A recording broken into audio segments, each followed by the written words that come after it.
The year was 1884, and winter had settled over the Montana frontier with the kind of cold that made a man question every choice he'd ever made. The wind prowled across the plains like a hungry animal, whispering against the timber walls of the Rowan homestead, searching for a crack to slip through. Inside, Jonathan Rowan weighed silence like a burden. It had been 3 years since Laughter had lived. In this house, 3 years since he'd buried Clara under the cottonwood tree behind the barn.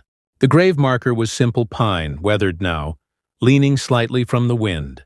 Grief had carved itself into his posture, into the way he moved, slow and careful, like any wrong step might break him clean in half. He stood at the window, fingers curled loosely around a mug of coffee gone cold long before he ever took a sip. His breath fogged the glass as he watched. The faded path that wound through the snow, an empty trail, untouched since morning. The sun was sinking behind the hills, staining the sky copper and violet. Another day ending with nothing but the groan of wind and the small, restless sounds of his 10-year-old son, Isaac, shifting in the next room. "Pa?" Isaac's voice drifted down the hallway, thin and unsure. "Is she really coming?" Jonathan closed his eyes for a moment before turning. The boy stood barefoot on the wooden floor, hair sticking up in the back, clutching the knitted blanket Clara had made during the winter before she died. Isaac used to smile in full sunlight, wide and bright like a summer morning. Now he smiled only halfway, and only when he thought his father wasn't looking. "She said she'd arrive before dark," Jonathan answered, voice rough from disuse. "Stagecoach should have passed the depot by now." Isaac bit his lip. "Do you think she'll be nice?" Jonathan didn't know. He wasn't sure of anything anymore. He hadn't written to the agency out of hope. Hope was something he'd used up long ago. What he'd felt was duty. A boy needed a home with warmth in it, not a cabin full of ghosts. And he needed help. Someone steady, someone practical, someone who wouldn't look at him expecting a heart he no longer had. "She'll be what we need," he said finally. Isaac nodded, though doubt flickered across his face. The knock came just as night overtook the last of the light. Sharp, hesitant, cold. Jonathan felt his chest tighten. He set the mug down and crossed the room, boots heavy on the floorboards. His hand paused at the latch. His breath hitched, barely noticeable but real. Then he opened the door. A woman stood in the snow. Her coat was thin, worn to threads at the elbows. A wool shawl wrapped around her shoulders, pulled tight with numb fingers. Frost clung to the ends of her hair, dark and heavy with melted flakes. She held a single traveling case against her chest, the leather scuffed, the handle patched with twine. Her shoes were far too soft for this kind of winter. The tips were soaked through, nearly white from the cold. Her face was gaunt from travel, but her eyes were steady in a way he hadn't expected. Gray, clear as river stone. "Mr. Rowan?" she asked, breath visible in the freezing air. "I'm Evelyn." He hadn't realized how tightly he'd been, gripping the door until his knuckles ached. "Ma'am," he managed. Isaac peeked around his father's leg, blinking up at her with an expression somewhere between curiosity and concern. Evelyn offered a small, trembling smile. "Hello, Isaac." The boy didn't answer. He slipped behind his father again, the blanket dragging across the floor. "You traveled through that storm?" Jonathan asked. Her voice was soft, polite, carrying a kind of rehearsed dignity. "The stagecoach was delayed outside Helena. They dropped me at the fork 2 miles back when the driver said he couldn't risk the ridge with extra weight. I walked the rest." "Walked?" Jonathan's voice sharpened despite himself. "In this cold? I didn't have another option." A fierce wind surged across the plains, scattering snow around her skirts. She swayed, but held her spine straight. Jonathan hated the twist of feeling in his chest. Something like pity, something like fear, something else he didn't want to name. "Come inside," he said, stepping back. Relief flashed across her face. Then she entered, careful not to track too much. Snow onto the wooden floor, as if the floor's condition mattered to her future here. Heat washed over her, and her shoulders sagged with exhaustion. Isaac watched her quietly from the corner, half hidden behind the table. Jonathan moved to the hearth, threw an extra log onto the fire, and the flames leapt higher. Evelyn knelt beside it, holding out her gloved hands. The gloves were fingerless, The wool had thinned in places. "How long was your journey?" Jonathan asked. 6 days, she answered, warming her shaking fingers. Though it felt longer. There wasn't anyone to travel with you? Not for some time now, she said, eyes fixed on the fire. Then, after a beat, I've learned to manage solitude. Jonathan understood that sentence too well, maybe better than he wanted to. He cleared his throat. Isaac, get our guest some water. The boy hesitated, then hurried to the kitchen pump, returning with a tin cup. Evelyn accepted it with a grateful nod and drank as though she hadn't tasted clean water in days. When she finally set the cup down, her gaze drifted around the cabin. The walls were lined with shelves Jonathan had built himself. A single table, 2 chairs, a narrow rug Clara had woven, Isaac's small boots by the door, a coat hanging that wasn't hers. Her voice quieted. Your home is lovely. Jonathan nearly laughed. Not because he found humor in her words, but because nobody had called this place lovely in years. It's old, he said instead. Weather-worn. Like most things here. Age doesn't lessen worth, she said softly. It reveals it. He froze for a fraction of a second, caught off guard by the simplicity of her conviction. Isaac clutched his blanket, watching her with wide eyes. Are you hungry? The boy blurted without warning. Evelyn turned to him gently. Very, but only if it's no trouble. Isaac shook his head. We got stew left from supper. Jonathan opened his mouth to speak, but Isaac was already running to ladle the steaming stew into a bowl. He placed it in front of her with the seriousness of a host twice his age. She looked at him with something that resembled awe. Thank you. As she ate, Jonathan studied her without meaning to. The way exhaustion clung to her posture, the way her hands trembled slightly when she lifted the spoon, the quiet care she took to eat slowly, as if mindful of appearing desperate. When she finished, she folded her hands in her lap. I'm grateful for the meal and the welcome. Jonathan nodded stiffly. It's late. You'll need rest. Isaac tugged at his sleeve. Pa, can she have Ma's room? Jonathan's jaw clenched. No, he said quietly. Your mother's room stays closed. Evelyn lowered her gaze instantly, as though she'd overheard a private confession. Any space will do. I've slept in far worse. Jonathan lit a lamp and led her to the small spare room near the back of the cabin. It held a narrow bed, a wash basin, and a single window that rattled in strong wind. He'd never seen it as warm or welcoming, but tonight, as he set the lamp on the table, it felt like the least he could offer. Evelyn stood in the doorway, clutching her traveling case. Thank you, she murmured. You can unpack in the morning, he said. You need sleep. She nodded, stepping inside. Before he could turn away, she spoke again. Mr. Rowan? He looked at her. I know I'm not what you expected. The words hit deeper than she intended, because he had thought the same thing of her the moment he'd seen her rags in the doorway. We'll discuss things after you've rested, he said, keeping his voice neutral. Tonight, just warm yourself. That's all. She held his gaze for a moment, something unreadable flickering behind her eyes. Then she lowered her head. Good night? Jonathan returned to the main room, letting the door click softly shut behind him. Isaac was curled beneath his blanket on the couch, half asleep, blinking up at his father. Pa, do you think she'll stay? Jonathan didn't answer immediately. He stared into the flames, licking the logs, listening to the soft whistle of wind. Outside, the world pressing its cold fingers against the walls, reminding him how fragile everything was.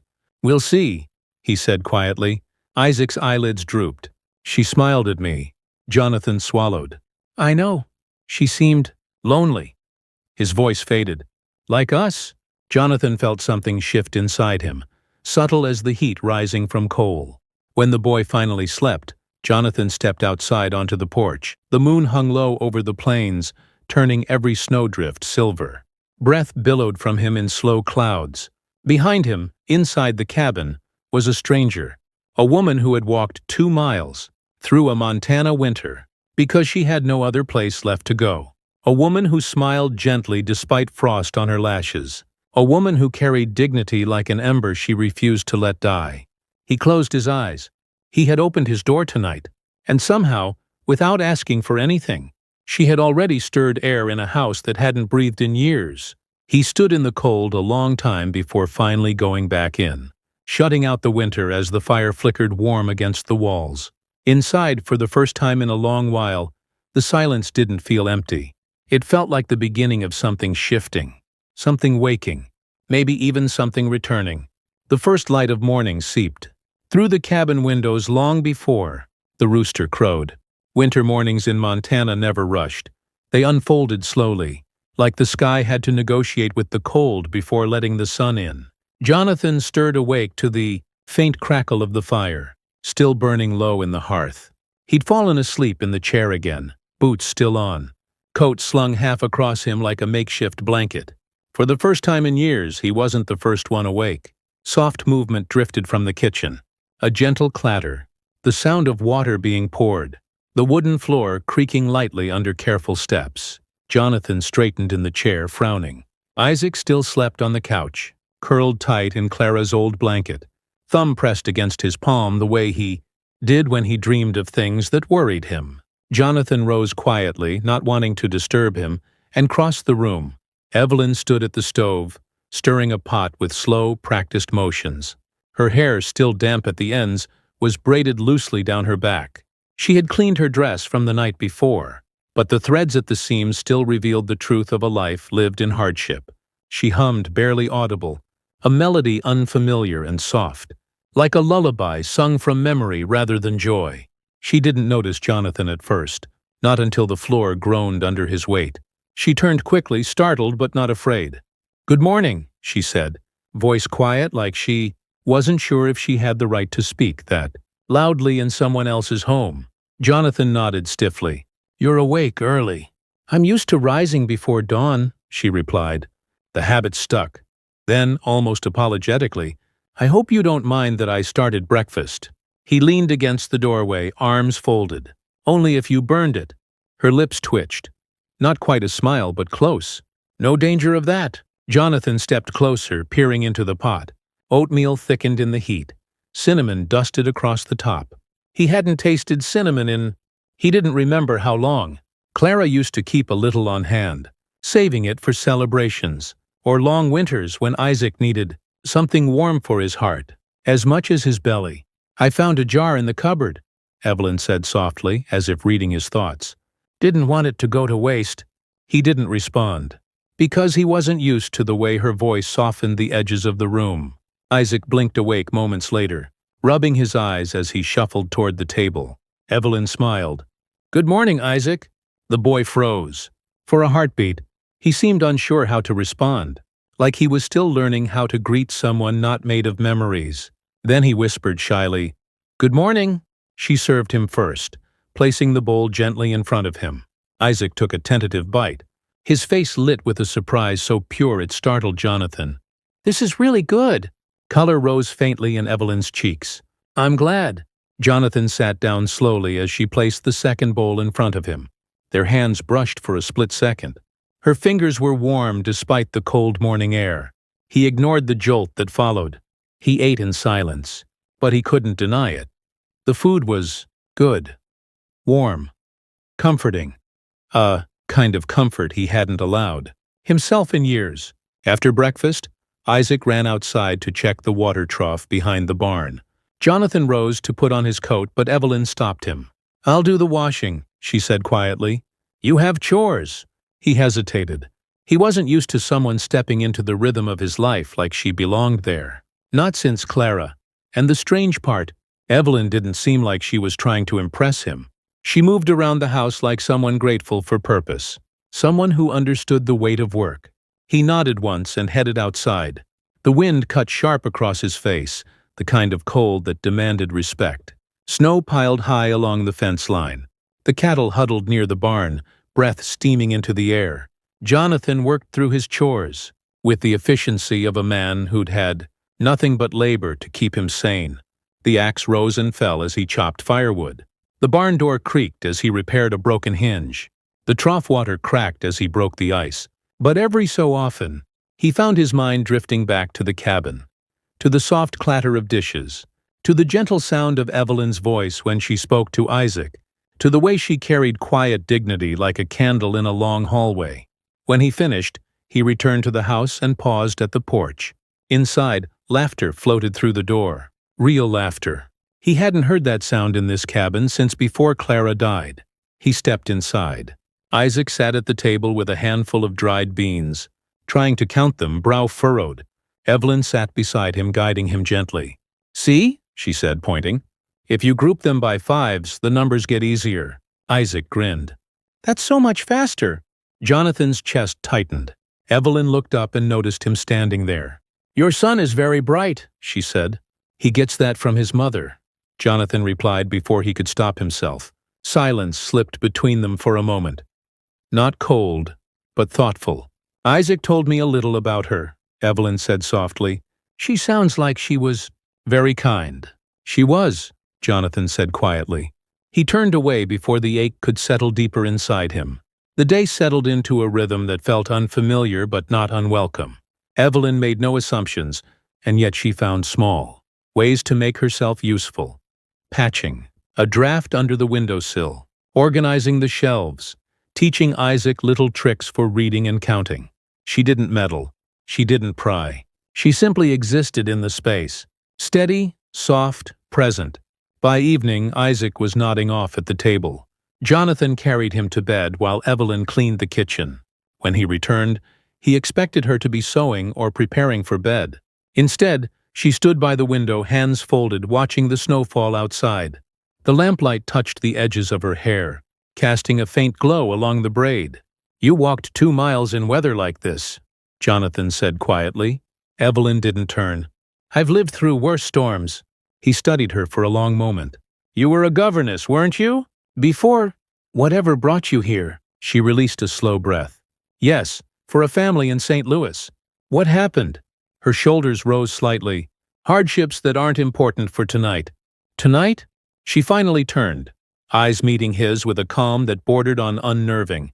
"Tonight is the first night I've been warm in weeks. I'd like to keep it that way." Jonathan didn't know how to respond to that. So he didn't. But he noticed something. Her hands were trembling again. Not from fear, from exhaustion. "You should rest," he said.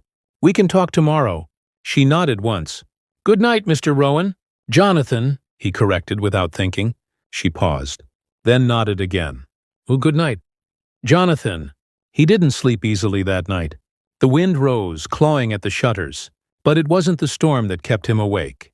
It was the memory of her voice, the steadiness in her eyes, the way she had said his name like it was something she intended to respect. Hours passed. Sometime near midnight, a sound woke him. A muffled cry. Not Isaac's. A woman's. Jonathan shot upright. Another sound. Choked. Soft. Strangled. Evelyn. He crossed the room quietly and approached the spare bedroom door. Light from the dying fire flickered down the hallway, casting faint gold across the floor. He pressed his ear to the wood. A whisper. A sob. A broken plea. "No, please, don't." Jonathan's chest tightened. Every instinct in him said to leave her be, to respect her privacy. But something deeper, something he hadn't felt in a long time, shoved him forward. He opened the door quietly. Evelyn sat upright in bed, clutching the blanket, breath ragged. Tears streaked down her cheeks. The moonlight touched her trembling hands. Nightmare. She didn't notice him. Her lips moved soundlessly until one word slipped through. "Stop!" Jonathan stepped inside. "Evelyn!" She gasped, jerking awake, eyes wide. For a moment she didn't see him. She saw something else. Something from whatever past she'd carried all the way to his door. Then her eyes focused. "I'm sorry," she whispered. "I didn't mean to. You're all right," he said, voice low. "It was just a dream." She wiped her face quickly, embarrassed. "I didn't want to disturb anyone." Jonathan shook his head. "You didn't." Silence stretched between them, fragile and trembling. "You should go back to sleep," she murmured. He hesitated. "If you need anything—" "I won't," she said too quickly. But her hands still trembled. "All right," he said softly. He stepped back and closed the door gently. But he didn't sleep after that.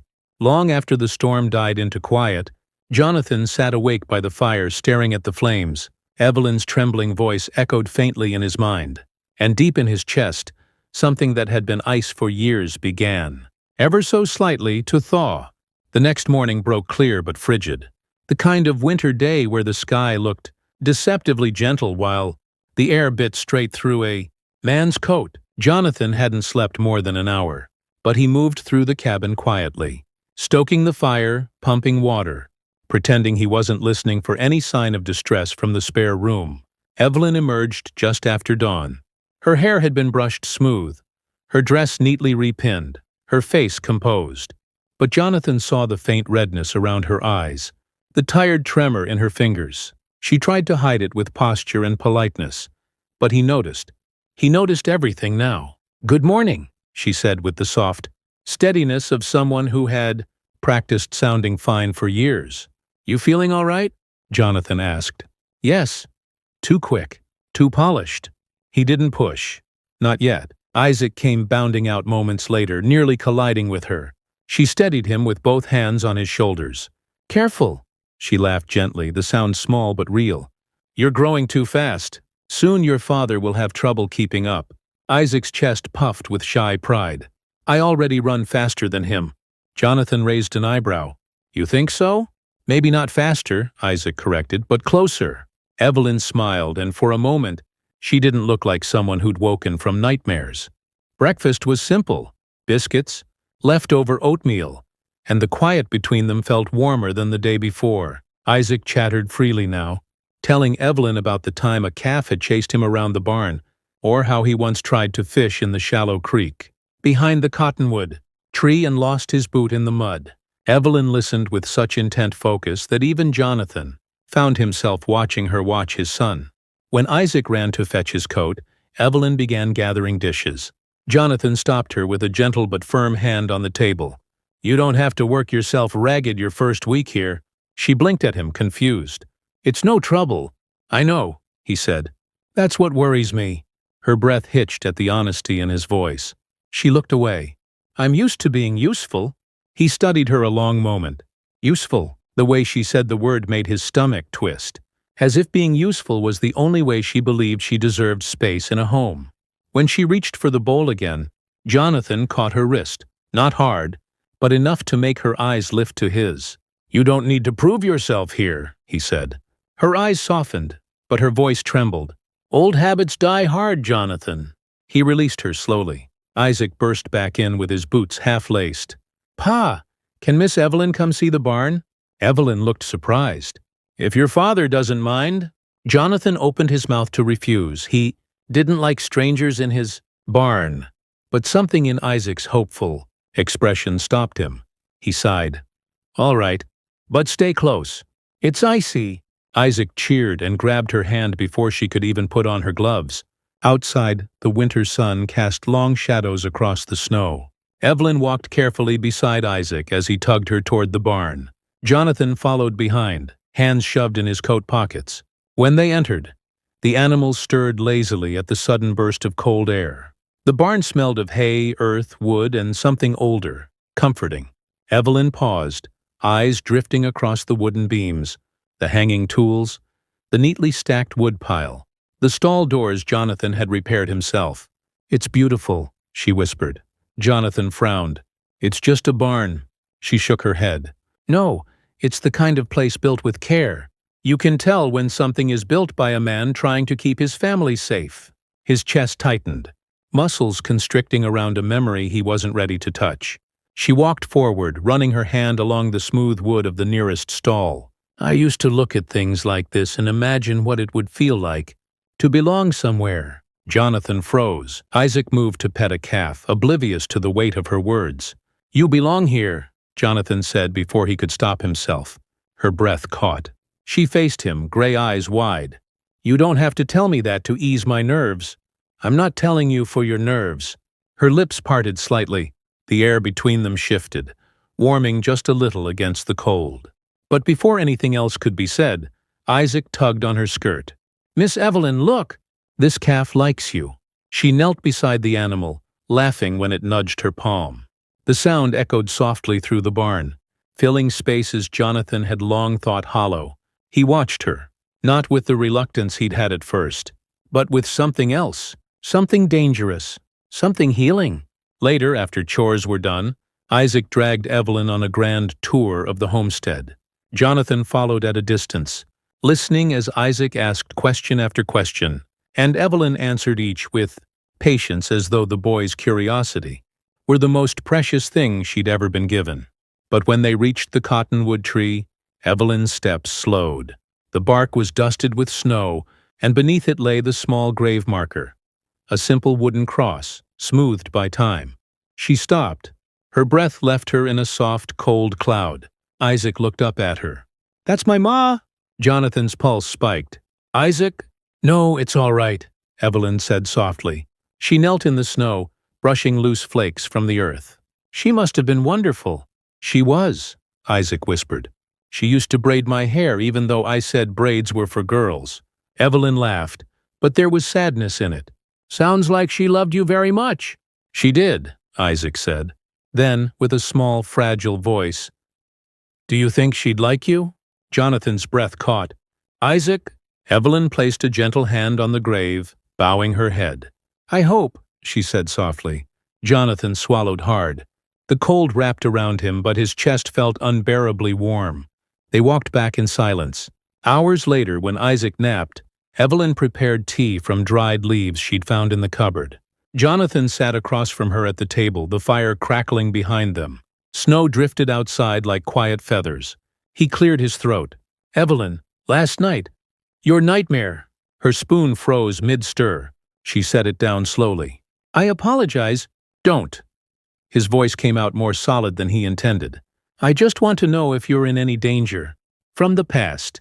That word hung in the air like frost. Evelyn stared into her tea, her voice barely above a whisper. "The past has long hands." Jonathan stiffened. She continued, "But it can't reach this far. Not now, not with winter between us." He waited. Carefully, patiently. She looked up. Her eyes glistened, but her jaw stayed firm. "I came here because I had nowhere left to go. No protection, no family. No one willing to believe me when I said I wasn't safe where I was." Jonathan's pulse hammered. "Who?"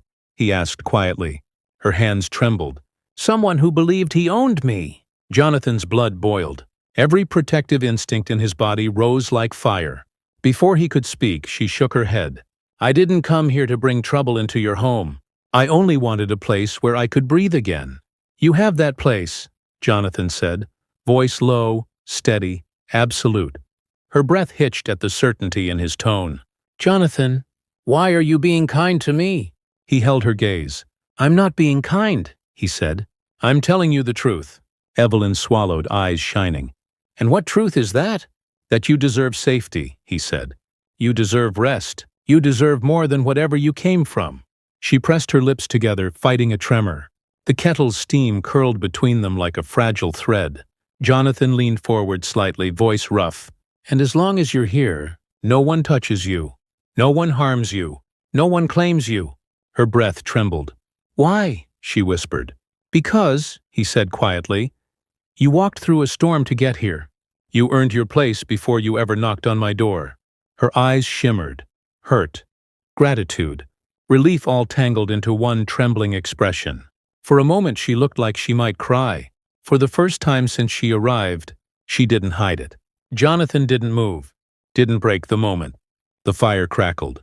The snow whispered against the windows. And something in the room shifted. Slowly, gently. Like the first crack in ice after a long winter.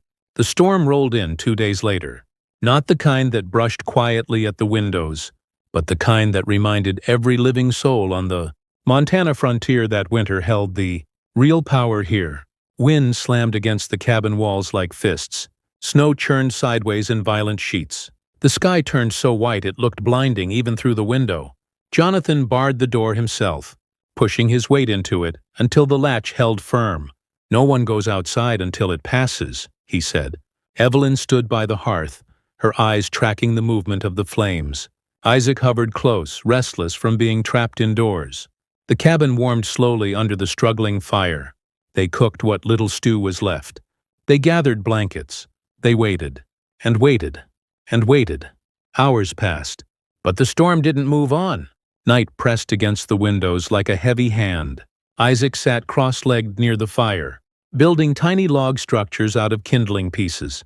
"Pa," he said, "what if the storm knocks the barn down?" "It won't," Jonathan said with quiet certainty. "And what if the roof freezes?" "It won't." "And what if Miss Evelyn gets scared?" Evelyn blinked at him. Jonathan looked at her. She offered Isaac a small smile. "I'm not scared, little one," she said gently. "Storms are loud, but sound cannot harm you." "You mean like when Pa cuts wood?" Isaac asked. Jonathan snorted. "Exactly like that," Evelyn said, eyes twinkling. Jonathan watched them, feeling something warm flicker in his chest, despite the storm outside.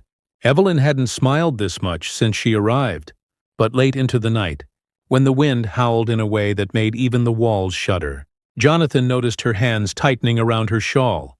Her eyes drifted toward the door with an expression he'd seen only once before, on the night of her nightmare. Fear, not of the storm itself, of something beyond it, something she believed could find her anywhere. Jonathan moved to stand beside her. "You're safe here." She flinched at the sound of his voice, then steadied herself. "I know." She didn't know. "Not really?" He could see it in the tremble she tried to hide. He leaned slightly closer, lowering his voice so Isaac wouldn't hear. "Whatever happened to you before, it can't reach you in this storm." She swallowed. "Storms don't stop men like him." Jonathan's jaw tightened. Before he could answer, a piercing crack split through the air. The door rattled violently. Evelyn gasped. Jonathan stepped forward instantly, but Isaac beat him to it. "Pa!" Isaac scrambled behind his leg. "Someone's out there!" Evelyn's face drained of color. Jonathan pressed a finger to his lips, his instincts sharp as a knife. He moved silently to the window, lifting the curtain just enough to see outside. Nothing. Nothing but white. He waited. Waited. Another crack. This one louder. Closer. Someone was banging on the door. Evelyn grabbed the back of a chair to steady herself. Her breath came short, fast, terrified. "Evelyn?" Jonathan said softly. "Look at me." She raised her eyes. "Do you want me to open that door?" Her head shook violently before she could stop it. Jonathan turned back toward the sound, voice dropping into something steely. "Isaac, stay with Miss Evelyn." Isaac obeyed instantly, clinging to her skirt. Jonathan approached the door, hand on the rifle mounted above the frame. "Who's out there?" he called. No answer. Only wind. He raised the rifle. "Speak!" Again. Nothing. Except on the third pound against the door, he heard something new. A voice. Weak. Slurred. "Rowan, help!" Jonathan froze. That voice. He knew it. He unbolted the latch and pulled the door open against the screaming wind. A man collapsed forward into the snow-dusted entryway, half frozen, clothes crusted with ice, beard white with frost. His face was battered, bleeding, almost unrecognizable. Evelyn gasped sharply, a hand flying to her mouth. Isaac cried out. Jonathan grabbed the man under the arms and dragged him inside, slamming the door behind him. The man's eyes fluttered open. "Thank God, you're here!" Jonathan stared, and slowly, the name rose in his throat like something pulled from the past. "Benjamin?" The man coughed violently, clutching his ribs. "Your neighbor, the ridge, collapsed. Storm took my horse." Jonathan knelt beside him. "Stay still." Benjamin groaned. "Didn't think I'd make it." Jonathan lifted him toward the fire, Evelyn rushing forward with blankets despite her shaking hands. But when Benjamin's eyes found her, he squinted through the haze of pain. "You're her?" Evelyn froze. Jonathan turned sharply. "You know her?" Benjamin nodded once, wincing. "Saw her 2 towns over. Sheriff's office. Posters with her name. A man looking for—" Evelyn gasped, stumbling back. Jonathan stood slowly. "What man?" he demanded. Benjamin swallowed weakly. "Rich fella. Dangerous eyes. Claimed she stole something of his." Jonathan's blood ran cold. Evelyn's knees buckled. She gripped the table for balance. Jonathan stepped toward her immediately. "Evelyn, is he talking about the same man from your past?" Her voice cracked. "He won't stop until he finds me." Isaac clutched her skirts tighter, terrified. Benjamin coughed again. "Man's offering money for anyone who gives info on her." Jonathan's hands curled into fists. "Storm or no storm," Benjamin whispered, A man like that will ride through hell to finish what he started. Evelyn broke then, silent tears slipping down her face. Jonathan moved without thinking, placing himself between her and the door as though shielding her from a world she feared. "You're safe here," he said, voice low, steady, lethal. "No one gets through this storm, and no one touches you." Her breath trembled. "Jonathan, you don't know what he wants. You don't know what he's capable of." Jonathan stepped closer, staring straight into her frightened eyes. "I don't care what he's capable of," he said. "I know what I am." Her breath stilled. He continued, "And I won't let any man, alive or dead, put fear in your eyes again." Something in her shattered then. Years of surviving, years of running, years of being hunted. And she covered her face with shaking hands, sobbing quietly into them. Jonathan pulled her gently into his arms. She didn't resist. Her forehead pressed to his chest, tears soaking into his shirt, trembling like a bird finally too tired to fly. He held her carefully, protectively, his fingers threading into her hair. Isaac watched silently, sensing something sacred in the moment. The storm howled. Snow battered the windows. But inside that cabin, something else settled. Something warm, something fierce. A vow. Jonathan spoke into her hair, voice steady as the earth under the snow. "You're not alone anymore." She shook harder. "You hear me?" he whispered. "You're not alone." Hours passed before Evelyn could calm enough to sleep, exhaustion overtaking her body. Jonathan placed a chair outside her door and sat with the rifle across his lap, watching the darkness until the storm softened.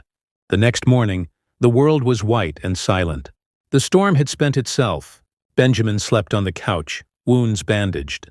Isaac slept curled near the hearth, and Evelyn stepped out of her room quietly. She saw Jonathan asleep in the chair outside her door, rifle leaning against his knee, head bowed, guarding her.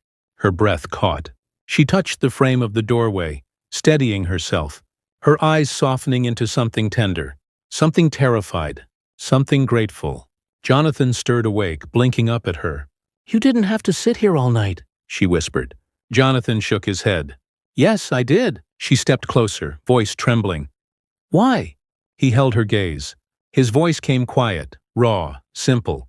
"Because you walked into my home with nothing, and still brought more warmth than this place has felt in years." Her breath caught. "And because," he added, rising slowly, "I choose you, not out of duty, not out of pity, but because when you showed up on my porch, you were the first person in 3 years who made my home feel alive again." Tears filled her eyes. Jonathan reached into his pocket. His hands shook as he pulled out a small wooden carving, a tiny sparrow, wings tucked, carved with care. He placed it gently into her palm. "For you," he said softly. "A reminder you're not meant to fly alone anymore." She stared at it, tears falling freely now. Then she stepped forward and pressed her forehead to his. Slowly, fearfully, hopefully. "Jonathan," she whispered. "Evelyn?" Silence. Warm. Full. Then the smallest smile touched her lips. "You found me in a storm," she said. He shook his head gently. "No," he whispered. "You survived the storm. I'm just the man who opened the door." Outside, the sun broke through the clouds, turning the snow into a field of diamonds. Inside, in the warm light of morning, Evelyn finally exhaled the breath she'd been holding for years. And Jonathan Rowan, father, widower, survivor, felt the long winter inside him begin to melt. For the first time since losing Clara, he let himself believe in spring, and in the woman who had walked through a blizzard with nothing but her courage, and found a home where her fear finally ended.